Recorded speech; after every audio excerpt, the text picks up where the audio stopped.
नमस्कार साथियों, स्वागत है आपका इशू स्टडी टाइम में। तो साथियों, यदि अभी तक आपने मेरे चैनल को सब्सक्राइब नहीं किया है, चैनल को सब्सक्राइब कर दीजिए, वीडियो को लाइक कर दीजिए, बेल आइकन को प्रेस कर दीजिए ताकि आगे आने वाली सूचनाओं का नोटिफिकेशन सबसे पहले आपको मिल सके। तो सब साथियों, एक बात ये है कि अभ्यर्थी मुख्यमंत्री जी से मिल चुके हैं। कल यानी गुरुवार को अभ्यर्थी मुख्यमंत्री जी के जनता दरबार में जाकर अपना ज्ञापन सौंप चुके हैं।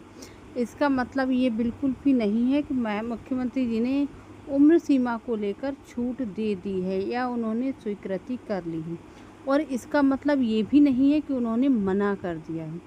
कहने का मतलब ये है कि अभ्यर्थियों ने जो अपना करने का काम था वो कर दिया है, लेकिन मुख्यमंत्री जी इसको किस नज़रिए से देखते हैं ये परिणाम आना बाकी है।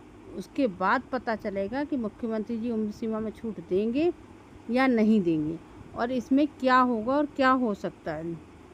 क्योंकि मुख्यमंत्री जी के पास जब अभ्यर्थी गए थे, उनको ज्ञापन सौंपा और उनसे अपनी बात दे दी है।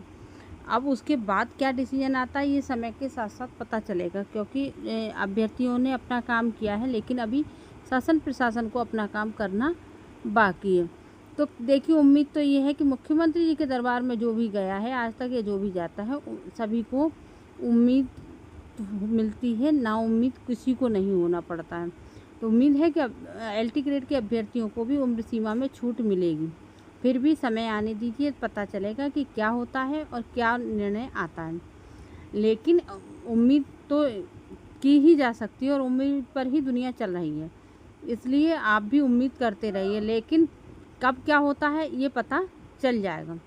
तो मेरा खुद व्यक्तिगत विचार ये है कि अभ्यर्थियों को उम्र सीमा में छूट मिलनी चाहिए। अगर ये भर्ती हर साल आए तो कोई उम्र सीमा में किसी को भी छूट देने की ज़रूरत नहीं है। लेकिन वहीं उत्तर प्रदेश में ही दरोगा भर्ती को जब उम्र सीमा में छूट मिली, बाकी जगह भी उम्र सीमा में छूट मिल रही है, बाकी प्रदेशों में मिल रही है, तो उत्तर प्रदेश में क्यों नहीं मिल रही उम्र सीमा में छूट? उत्तर प्रदेश में मिलनी चाहिए, और एक मौका तो LT ग्रेड के अभ्यर्थियों को मिलना चाहिए, क्योंकि ये 7 साल बाद भर्ती आई है। सबसे पहले तो आप ये देखिए, शिक्षा विभाग में सबसे ज़्यादा पढ़ाई करने के बाद नौकरी की उम्मीद की जाती है। अब आप ही बता दीजिए, 16 साल का बच्चा हाई स्कूल करता है, इंटर करता है 18 साल का बच्चा, ग्रेजुएशन हो गया है 4 साल का, सेमेस्टर वाइज हो गया है, तो 22 साल का बच्चा ग्रेजुएशन करता है, 2 साल का BEd है, 24 साल का बच्चा BEd करके निकलता है। यानी 25 साल के बाद तो बंदा वैसे ही मैच्योर होता है एक भर्ती में फॉर्म डालने के लिए। आप सपोज कीजिए, जो लड़का 25 से 1 साल ऊपर भी हो सकता है, कोई बीच बीच में ड्रॉप भी ले लेता है, किसी की घर की परिस्थिति होती है, पहले वो सोचता है मैं BEd नहीं करूँगा, बाद में करता है, ठीक है। अब 25-26 साल का बच्चा BEd करके निकलता है। अब वो BEd करके निकलता है, उसके बाद पता चली 3 साल बाद वैकेंसी है, तो 28 साल का वैसे ही हो गया।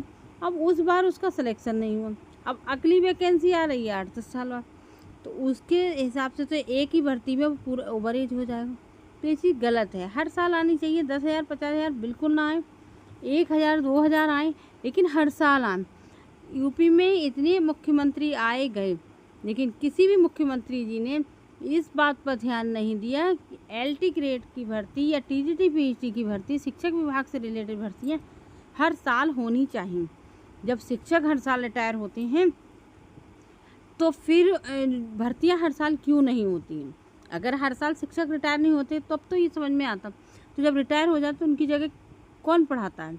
अब गणित का मास्टर पढ़ाता है सोशल का मास्टर पढ़ाता है हिंदी, और हिंदी का मास्टर पढ़ाता है विज्ञान। तो कैसे यूपी में शिक्षकों की पूर्ति होगी और कैसे यूपी में शिक्षक पूरे होंगे?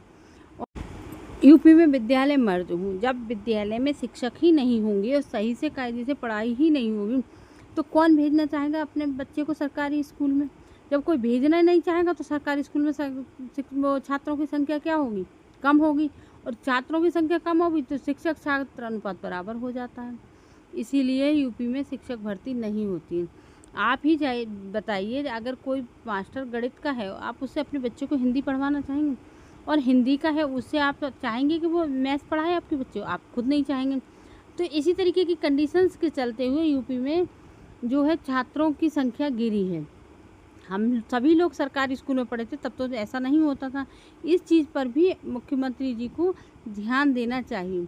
बाकी मुझे जो भी सूचना मिलती है मैं आप लोगों के साथ शेयर करती हूँ। अपने दोस्तों के साथ ये वीडियो ज़रूर शेयर कर दीजिएगा। अगली वीडियो मिलते एक नई जानकारी, तब तक के लिए नमस्कार।